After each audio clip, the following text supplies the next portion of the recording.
president of Hamilton Flourishing, and we're so glad you joined us today as we continue the journey down the road of the Chattanooga municipal elections, which are being held March 2nd. Before we get underway with our next candidate, I want to tell you that voter registration ends on February the 1st. Early voting will begin February the 10th and end on February the 25th. The election is on March 2nd, and you're electing mayor, and there's 15, I think, candidates running for that. It's an open seat, and then there are 9 council seats. They all get elected at the same time for 4 years, and there's 2 incumbents, but 7 of the seats are being contested. So there's lots and lots of candidates, and we hope to get to all of them sooner or later. But today, we're talking to Thomas Lee, who is running for City Council District 2. Thomas, welcome. Thank you very much. Glad to be here today, Doug. Before we get started, tell us a little about yourself. Sure. Where were you born?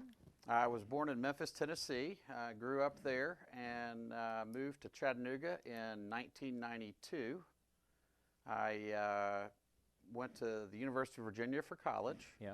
And ended up in the banking business as a first career, and first got associated with Chattanooga in that career calling on companies in southeast Tennessee.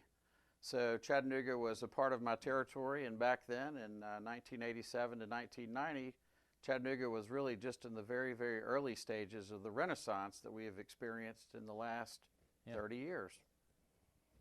Yeah, and so what do you do now? I am now in the hosiery business. I've got a little company called Goodhue. We have a line of socks. Yep. We make Sockwell socks, all made here in the United States using American-grown wool and American manufacturing, and we sell them across the United States through about 1,400 independent retail stores, and in addition to that, in roughly 15 foreign countries. So, that's terrific. Yeah. Yeah. Are you married? You have children? I have a wife of 18 years. Her name is Allison, and I've got 3 children, 2 of whom are out in the real world, and a 14-year-old son who is still at home and working to graduate from high school here, hopefully in about 4 or 5 years. Great. And let's see, we talked about that. How do you like to spend your free time? What do you do when you're not running for office and making good socks? Well, when I'm free from work, I love cooking. That's something that I have done quite a bit of, and as a sidelight from that, we love entertaining. We're constantly having friends over and getting together in sort of the old-fashioned manner of entertaining and feeding people. We also enjoy getting out for walks in the great outdoors of Chattanooga. We've got a little place where we occasionally can retreat down on the river for a little swimming and sunning and funning, and that's how we spend most of our free time. So you would describe yourself as a businessman primarily? I would. That's my primary avocation. Never been in politics before, so if I'm successful in getting elected, this will be a first for me. Now tell me a little about your district. You're District 2.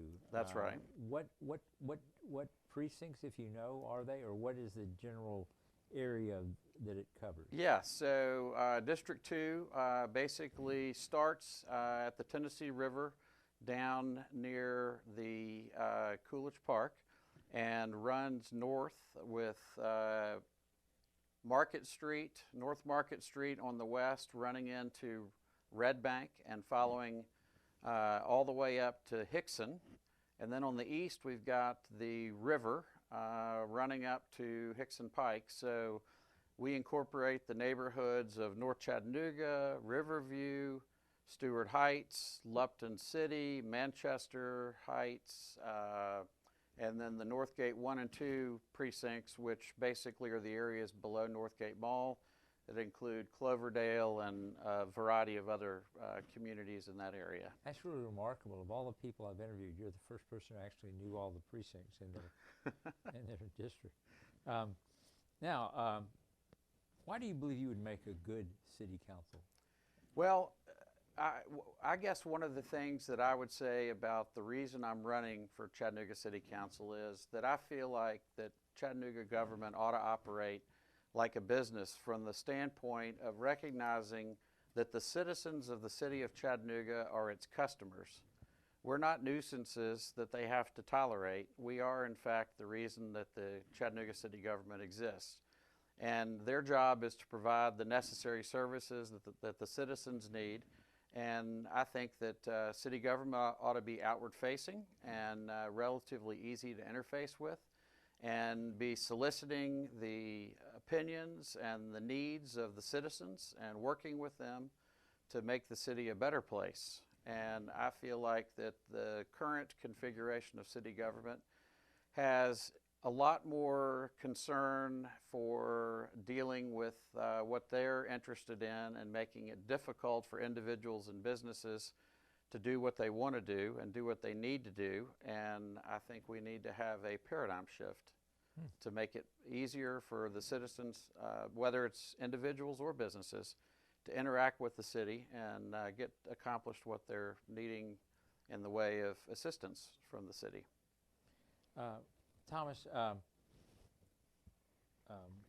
what has prepared you? You haven't been elected in office, so what sort of other things have you done that sort of prepared you for this work?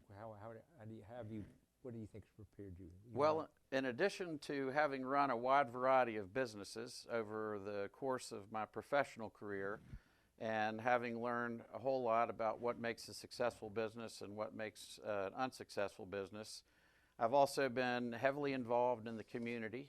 I've served on a variety of boards of nonprofits around the city, done a good bit of fundraising. I've been very involved in organizing a lot of the activities that make Chattanooga a wonderful place to live. And so all of those experiences, I think, really have made me very aware of the types of activities that bring that added quality of life to the city of Chattanooga that I think all of us really enjoy and certainly would love to see more of. And as a result of my experiences with my volunteer efforts, I think that I have been exposed to a wide variety of citizens across all parts of the community and have a good appreciation for what it is Chattanoogans are looking for and are interested in seeing in the future development of our city.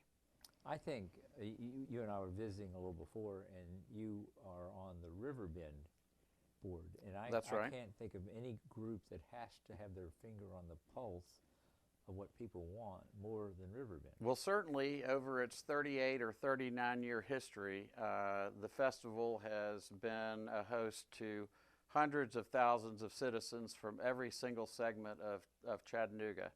And a big part of trying to organize that festival in a manner to be successful involves trying to understand exactly what it is people are looking for and what they want to come out for. And that certainly has been an event that has informed a good bit of my understanding of what Chattanoogans are looking for. That's great. What do you regard, Thomas, as one or more signal achievements of your life? When you look back now, you think, boy, that was really something. Wow. Well, hit it out of the park. sometimes we think about life from the perspective of sort of personal and individual things, and other times from the perspective of professional accomplishments. One of the things I guess I probably am most proud of is my children. Having raised two who have managed to make it out into the real world and get their feet firmly on the ground. I certainly look at that.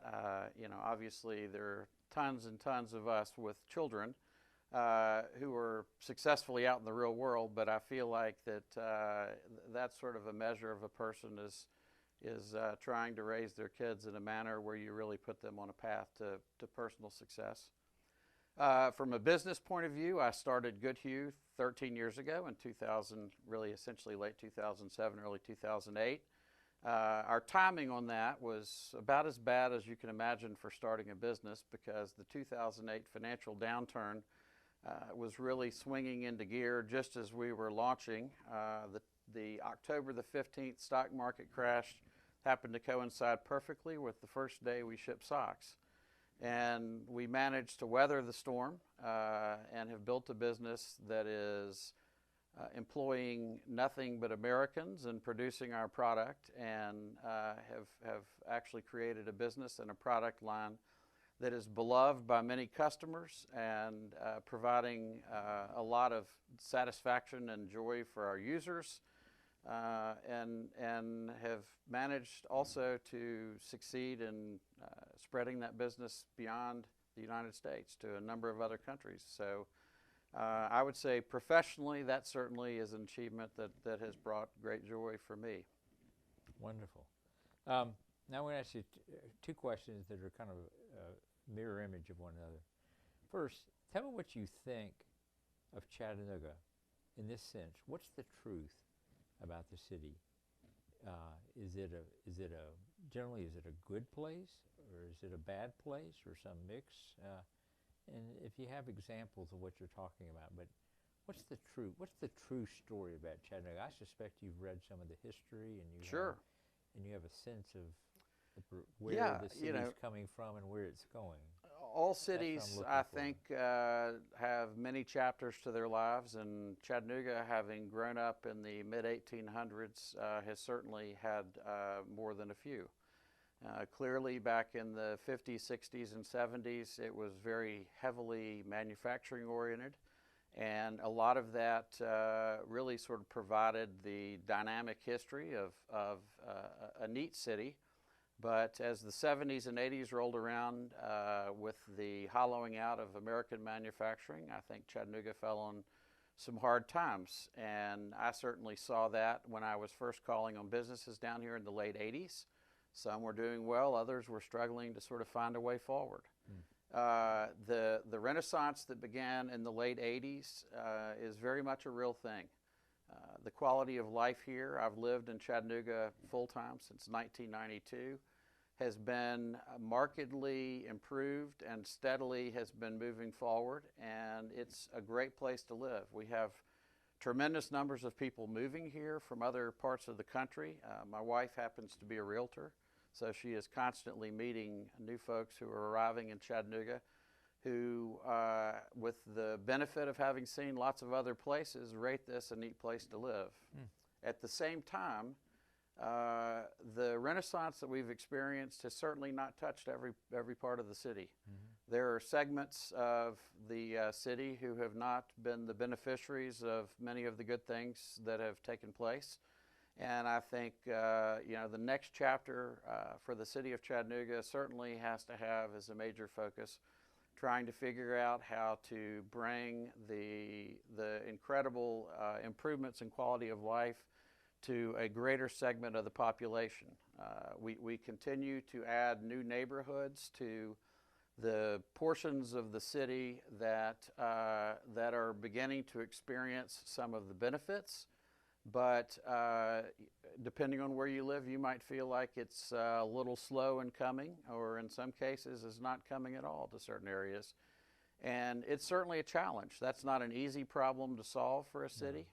And we, I think, have got to make a major focus as we go forward, trying to figure out how to broaden the scope of the number of communities who are participating in that renaissance.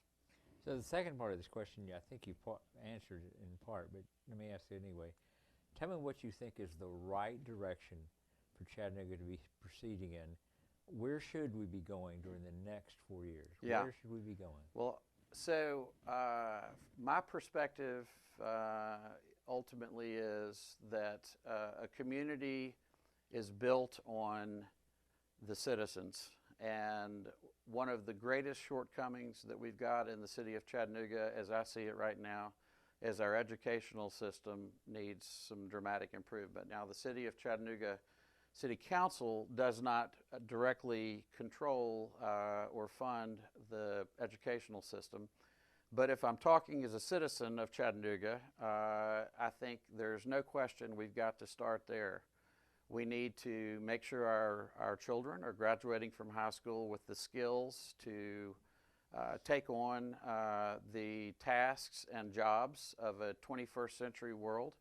And that starts with education. It starts with valuing education, with families that are well organized and able to secure good jobs, and ultimately, if we're sort of getting into the whole issue of trying to build up communities, have the ability hopefully to buy a home at some point and to accumulate wealth. And ultimately, if we have well-educated citizens, I think it makes it a lot easier to recruit and to create successful businesses.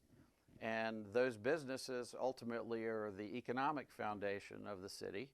As a small business owner, it's important to me to have access to citizens who are well-trained, well-educated, and able to perform the jobs that we have that we are looking to fill. And a successful business can afford to pay its employees well, and that ultimately is a virtuous, self-reinforcing cycle. And I think that's the foundation of what we're going to have to build in Chattanooga. Good answer. What do you think, this is a question of sort of philosophy and approach, what do you think the proper role of city government is? Is it more hands-on or more hands-off, and let other sectors handle some of the challenges and opportunities? I think I would probably, if I were pinned down, say that I think it tends to be more hands-off. But I don't feel like when I say that it doesn't mean that city government doesn't have an important role in establishing what the priorities are going to be and what the method of trying to accomplish them might be. For instance, one of the topics I was discussing with someone the other day is the issue of homelessness. That's a major source of concern, and one of the questions, of course, that's floated around for quite a while now is, what is the city of Chattanooga's role in trying to address that problem? Because it's an important problem for the citizens, for obviously the homeless, but also the people who are living in areas where a homeless person or a group of people are trying to build a camp or create an existence for themselves, and trying to look after all of the parties involved. City governments, in my experience, tend to not be particularly effective at a lot of the sort of blocking and tackling and detail-oriented work. That doesn't mean there can't be a very important role for the city in trying to define exactly what the objectives are and figuring out how to marshal the resources that are necessary to address those problems. Yeah, there's a tremendous role for elected leadership to convene, pull people together, provide research without trying to dig in with both hands and control all the moving parts. At least that's the way we look at it. Well, I a good agree. example is the 11th Street, the homeless thing. I mean, that was put together by churches. Yep. In fact, originally it was called the Chattanooga Church Ministries, and a bunch of churches who were already doing homeless shelters said we could do this better together. They got together, and now it provides all kinds of services. It's really remarkable. We support them, and it's fantastic. It's we're constant donators of socks. You can imagine for the homeless, the need for socks and underwear is never ending. I bet. And we are fortunate to be able to be in a position to fulfill much of that need. All right, let me ask you this question. What are the top 3 to 5 issues for you in this election? Well, we've touched on a few of them.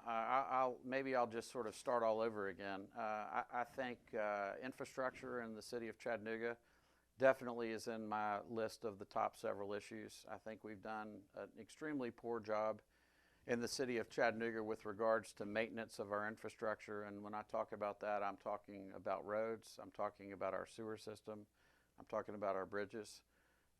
We have woefully underfunded the maintenance of those assets, and you talk about sort of essential functions of government.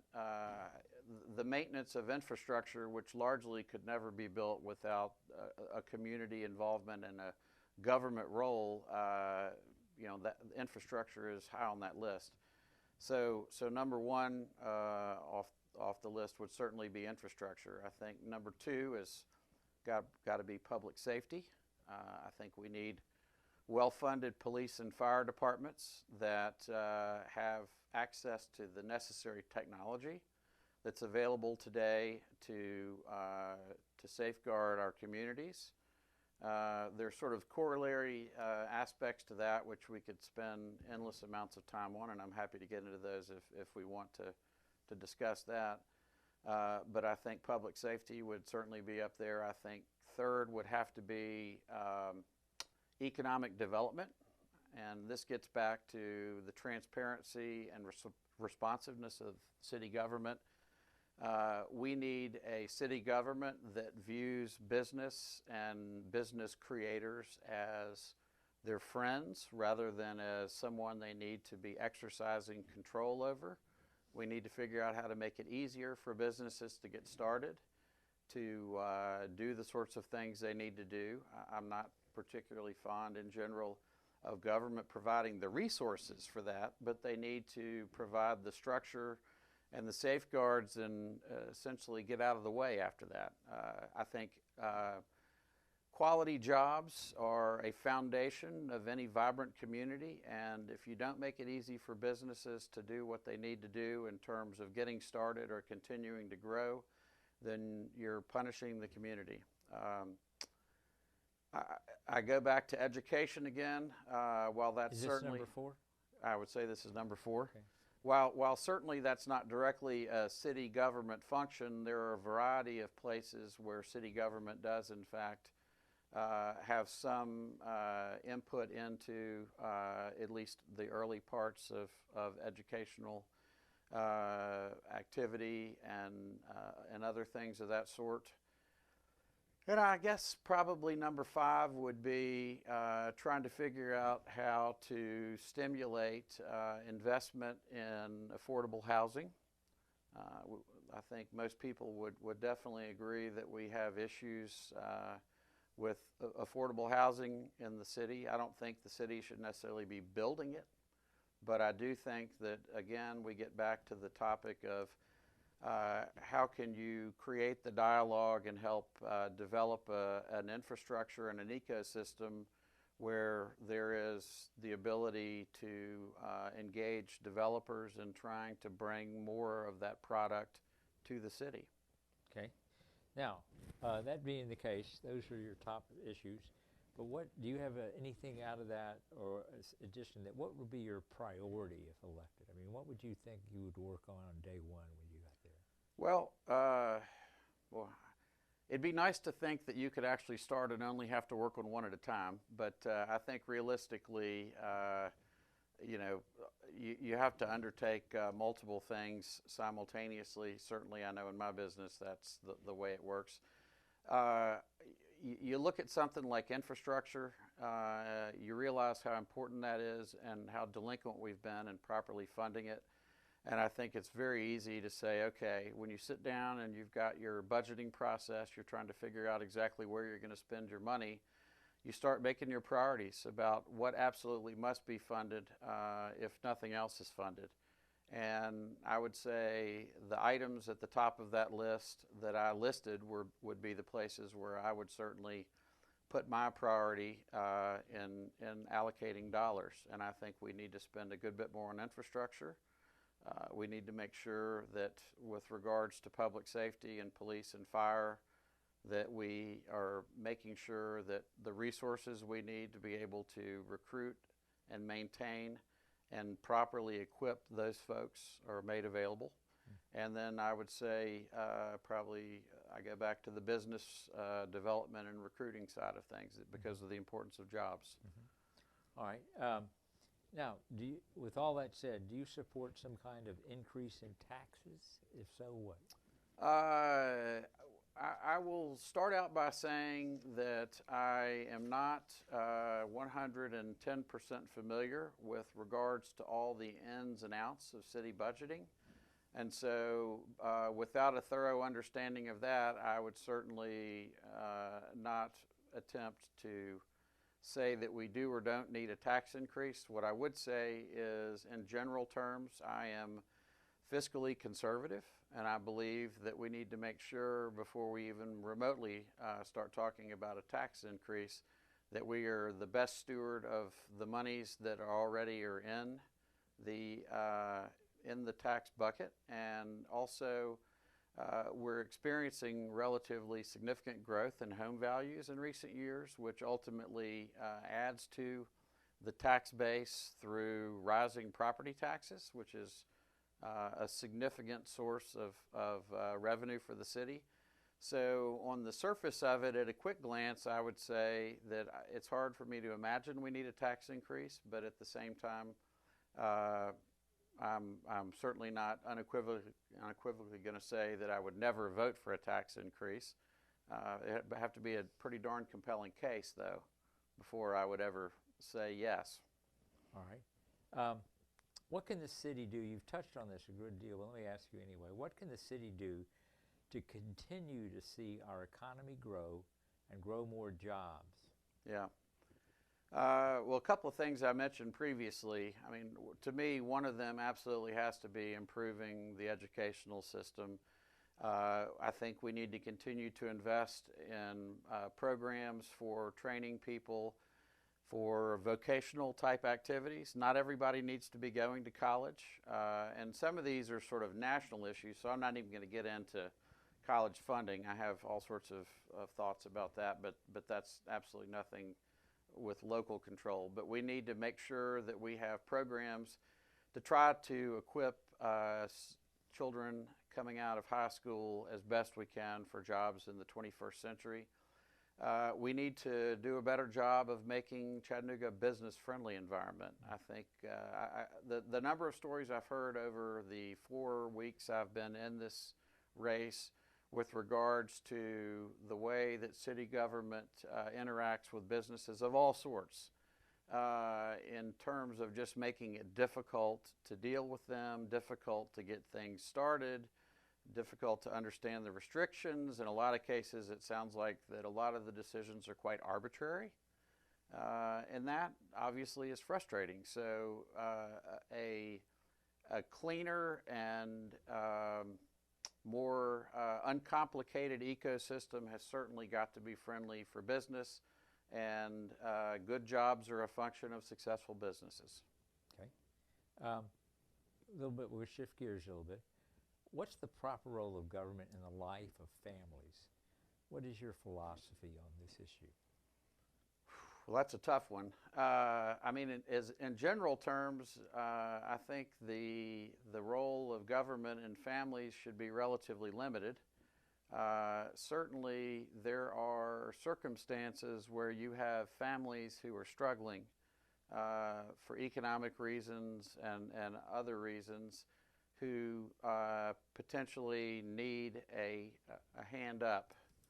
And to the extent that government is successful in working in partnerships with organizations to create a safety net to help those families out, the number of folks that I have met just knocking on doors in the last several weeks in Chattanooga who have lost their jobs due to COVID-related issues was very surprising to me. You know they're out there because you see the numbers, but that doesn't necessarily mean that you always have someone who is within your personal circle. Mm-hmm. But the number of folks is significant, and 6 months from now, once the vaccines are out there, a number of those jobs will probably reemerge. There are a number of businesses that have permanently been put out of business, and there's no path back for those companies, at least in the short run. So I think there are going to be people that are going to continue to struggle, and so to the extent that we can help create systems to provide short-term assistance for folks who are struggling, who have worked hard and done all the right things but are victims of circumstance, I think that that's a noteworthy thing to try and do. Be interesting to see the gig city turn their entrepreneurial eyes on the problem of getting whatever we've got out through what we have in terms of internet capacity. I mean, just be kind of a task force working on that. Right. Do you see a role for churches, synagogues, mosques, and temples, and local government programs? Is there a role they can play? when if you look at the history of America, the vast majority of what I'll call social safety net programs over the history of this country have been created by religious organizations and independent groups. For the longest time, we really didn't count on government, whether it was federal or state or local, to actually provide those. We as citizens of our communities were interested in looking after the other citizens of our communities, and that's why so many of the fabulous programs like the Community Kitchen, the Metropolitan Ministry, and all of these, I won't say all, many of these other programs around the city were created by these groups in the interest of trying to help out their fellow citizens. And I feel like that role is every bit as important, if not more important, than it ever has been. I frankly would love to see government largely not participating in most of those sorts of things. Private groups tend to do a really good job of building personal connections and helping people where they need to be helped. And ultimately, I think achieving long-lasting and durable results. Okay, let me ask you this question. Shifting gears a bit, how do you think race plays out in the city of Chattanooga today? According to data from the U.S. Census Bureau, the city in 2019 was 62% white, 31% black, 6% Hispanic. How does this issue of equity play out in all this, and how do you respond to claims made about systemic racism? I mean, how do you view that whole issue of race? Yeah. Obviously, that's a topic that's been in the news a lot lately, and is really a source of concern. I guess the way that I certainly think that we need to move with respect to this topic, we've had tremendous amounts of division over the topic. I think if you talk to individuals, the vast majority of them are wonderful people who love their fellow man and want to get along with one another, and they don't necessarily personally have animosity towards anyone, whether they're of the same race or not. If we go back to the topic of sort of communities that feel like that maybe they have been beneficiaries of what I'll call the Chattanooga Renaissance, and those that haven't, certainly there are many that do not feel like they have been. A number of those are African American, and I think that an important aspect of continuing to build the story of Chattanooga and the livability and the quality of life in the city is to figure out how to bring all neighborhoods of the city into the vision for the city, which means trying to make sure that the educational quality is consistent across all areas, that we're making it easy to create businesses in all areas of town, that we're working to do what we can do with regards to quality housing and livability of communities, and community investment and infrastructure is equal, and as a citizen, regardless of where you happen to live, you can expect the quality of your roads and bridges to be just as good as the other side of town. Okay, good. We need to move on here. Do you support the effort to make the city police more accountable to an unelected community board and to reallocate funds from the Chattanooga Police Department to non-police budget items? No. Okay. I will expound just slightly on that. We have created an oversight group roughly a year and a half ago here in Chattanooga to oversee police activities and provide independent oversight.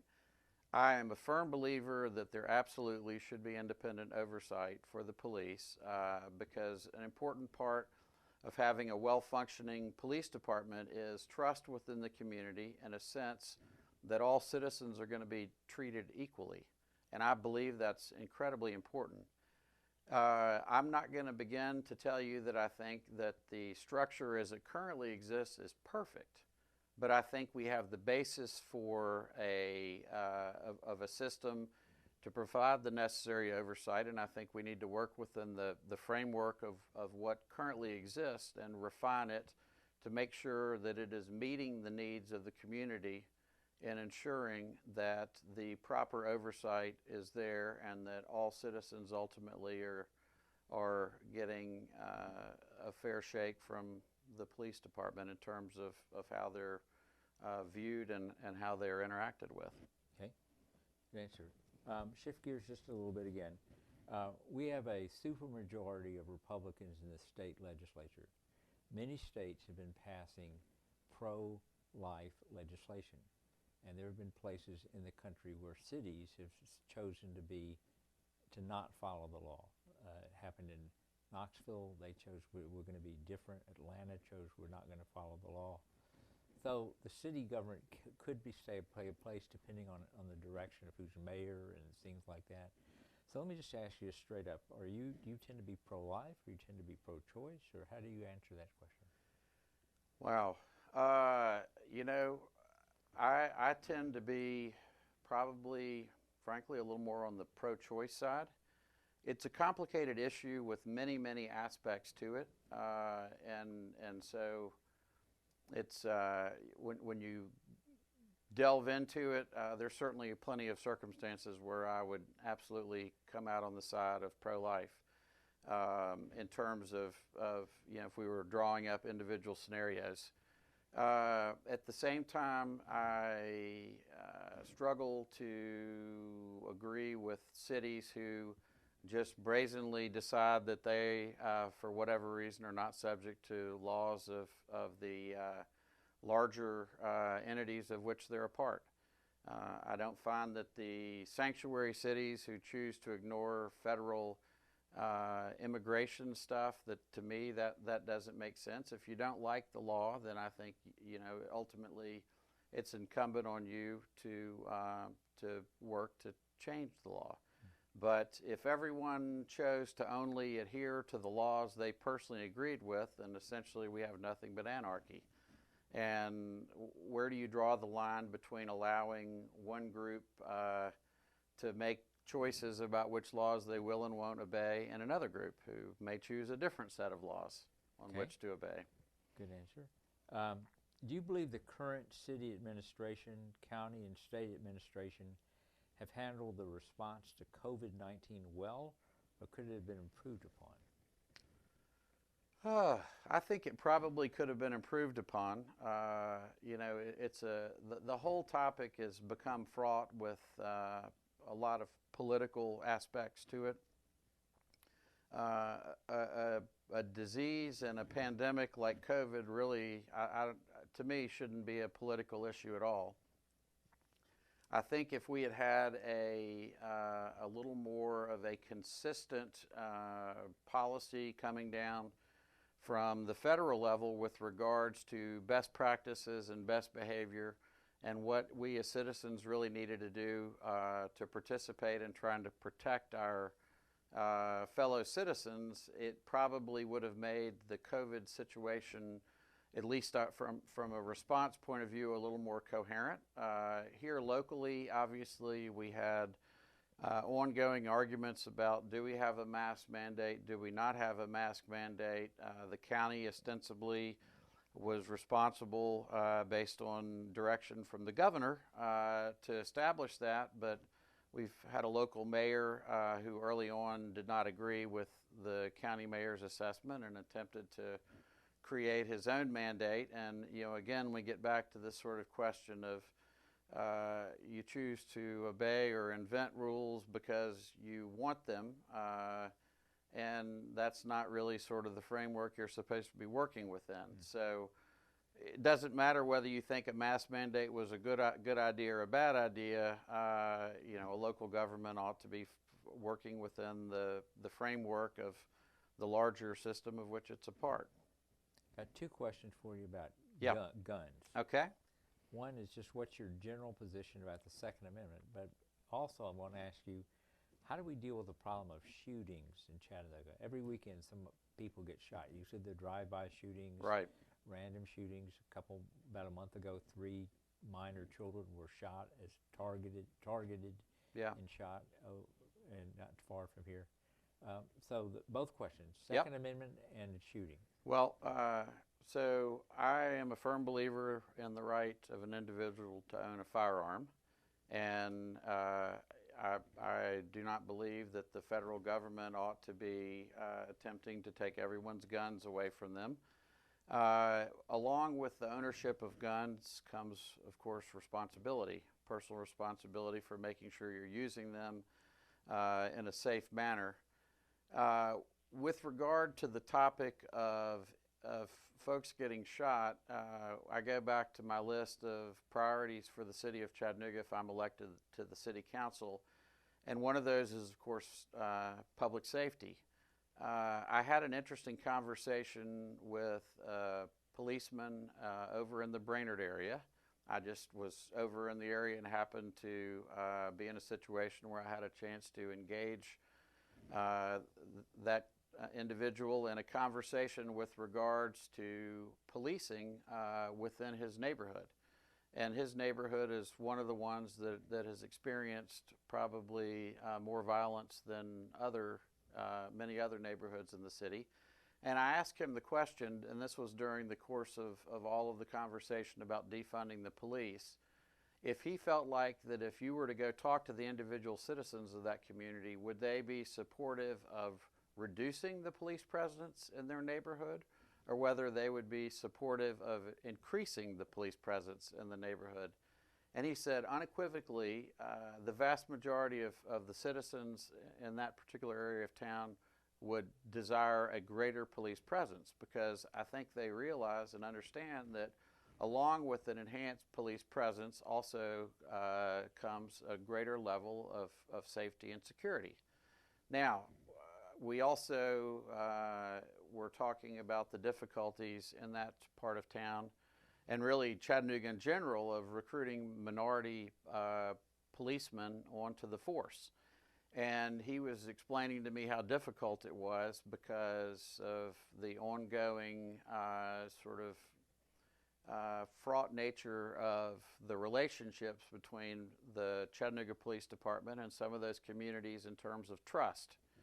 And I feel like that the police oversight, which we talked a bit about, is an important part of making sure that we are building a trust between citizens of areas where there has not necessarily been a lot of trust in the police, with an eye towards trying to enhance the safety and make those neighborhoods not constant targets for the sort of violence that we see. Okay. If we're successful in getting this is my opinion, building that trust, then I think ultimately you're going to have a much greater ability to recruit minority officers into the various areas of town. And I think ultimately that would further continue to improve the trust and the quality of the policing, and would be, again, another virtuous cycle. Good. Do you believe the city is doing enough to help disabled and mentally ill people? What's your philosophy of the role of government in such things? That's a tough one. You know, I have to say I'm not completely up to speed on all the ins and outs of what the city of Chattanooga's role has been. I know most of those services are being provided by independent entities. What the government's role is in trying to help maybe fund some of those, and perhaps setting an agenda for what we're trying as a community to accomplish, probably on the surface of it makes more sense to me than the city trying to be in the business of actually providing the care for the mentally ill and people with those sorts of... Where this has come up the most is, Yeah. has to do with the issue of putting people in jail because for instance, somebody's on the street, Right. disorderly conduct, and it turns out that they've got schizophrenia or been diagnosed with bipolar or Right. having a psychotic moment or something like that. and we really don't have a place to put those kind of people. So Right. they just end. We closed down the mental hospitals. Very few beds at Moccasin Bend. Right. So it's been kind of and it is a public policy issue. And Yep. it's just a difficult one. But we haven't really faced it as a community. Yeah, and I would hazard to say that part of the reason we haven't faced it is because there's nothing that even remotely looks like an easy solution to the problem. And so it's probably one of those where we've found it easier to kick the can down the road than to maybe address it head on. Certainly, it seems to me that some combination of city participation, at least in trying to create a plan of attack, whether most of the work is being done by outside private entities. I don't have a solution to that one. Yeah, it's a tough question. Yeah, I'm sorry. No, you're fine. Last question, or almost the last one. What will you advocate for the need for affordable housing within the city? Yeah, well, I think we need more affordable housing. I don't think the city should necessarily be in the business of actually owning the affordable housing, but I do think it's important for us to be working on trying to figure out ways of incenting developers and private owners to build the housing we need and to cater to that need in the community. Obviously, tax credits certainly can be a piece of that. One way of looking at it is if you didn't build it, you wouldn't have any tax revenue from it in the first place. And we certainly need more places for folks with lower income situations to live. And I think if you were to look at the list of Section 8 housing requests and other things, they're years long. And so certainly better policies around trying to come up with solutions to creating more of that in a cost-effective and sustainable manner would be important. Great. Last question. No, that was my last question. But do you have any last words? No, I think we've covered pretty much everything I can think of.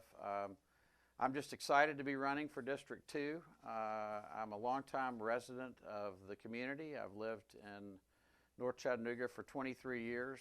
Chattanooga has come a long way in my time here in Chattanooga, and what I hope to do is be a part of helping take the city to the next level, bring a more business-oriented perspective and greater efficiency and greater responsiveness to the way the city operates on behalf of its citizens. Well, Thomas, thank you. We've been talking to Thomas Lee, who's running for District 2. And that's Northgate 1 and 2, Lufton City, Stewart Heights, North Chattanooga 1 and 2, and Riverview. So, and his competition is Miss Jenny Hill, or Mrs. Jenny Hill, I believe, and a Tim Gorman, who I have not yet met. So, so that's who you're running. The election is March 2nd. Again, early voting starts on February the 10th and ends on February the 25th. So you've heard one of the candidates. You've got in a great interview, Thomas. Wish you luck. And thank you for watching Hamilton Flourishing. Doug, thank you for having me.